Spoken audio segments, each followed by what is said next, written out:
My name is Joseph Burris. I am a racing driver. I own a company that's local here that has allowed me to finally realize and finally get in a race car. Cars and racing have always been in my blood. My dad still races motocross. He's in his late 50s. It was a constant obsession. It was drag racing. It was, okay, I want to go, when I was a kid, it was junior drag racing. I want to be a junior dragster. Get started racing, do bracket racing, let's get going in this and that. And one day I'll be top fuel in these things. And all of my uncles were drag racers, BMX riders, motocross riders. At one point when I was a teenager, he introduced me to a kart, road racing type kart. And I was like, yeah, how fast does it go? It doesn't look like a dragster to me. I was just like, I feel like I threw my whole path off at that point. Went through life looking at tuners and building concepts on paper, pricing them out, buying parts, laying everything out how it would cost, and budgeting for a build that I could never afford. I was in the Army. You don't make enough to do things like that, and everything just seemed so out of reach at that point. And then I transitioned into the fire department for the Department of Defense. And again, it's a public service job. I made a good living, and it took good care of me when I did get injured. And they retired me, but it doesn't allow you to go racing. That's not racing money. My family bought me a one-day racing school for Skip Barber here at Road Atlanta. I was here at 5 in the morning. Nobody was here. I was just waking up with the track, and that's been something I've carried with me every single time. But this is back in 2011. It was such a realization for me that this is where I wanted to be. And right then I found out I had cancer. So that was the end of it for a long time.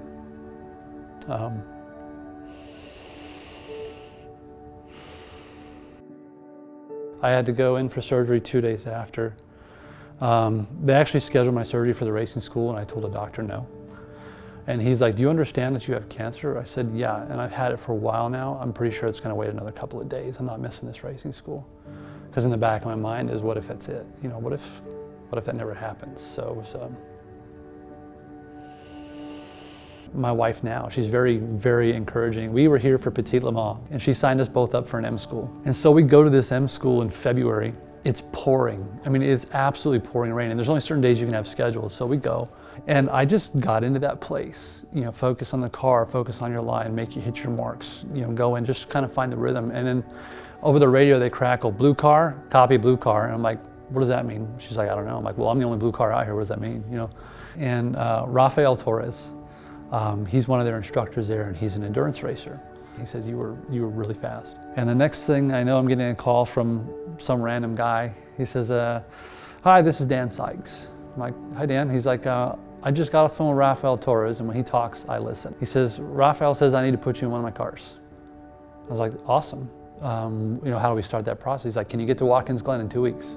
It was such a leap mentally that I couldn't put, my wife's like, look, you're going. This is your chance to do something with it, go. Well, because I asked him, I said, are we testing? He's like, no, we're just gonna go ahead and have you race. And I'm just like, but I haven't ever done wheel to wheel. And he's like, we think you're gonna be just fine. And it was coming down good.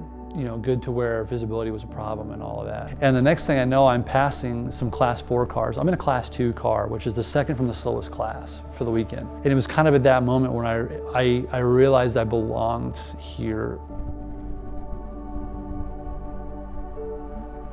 I'm driving a lot of BMWs right now.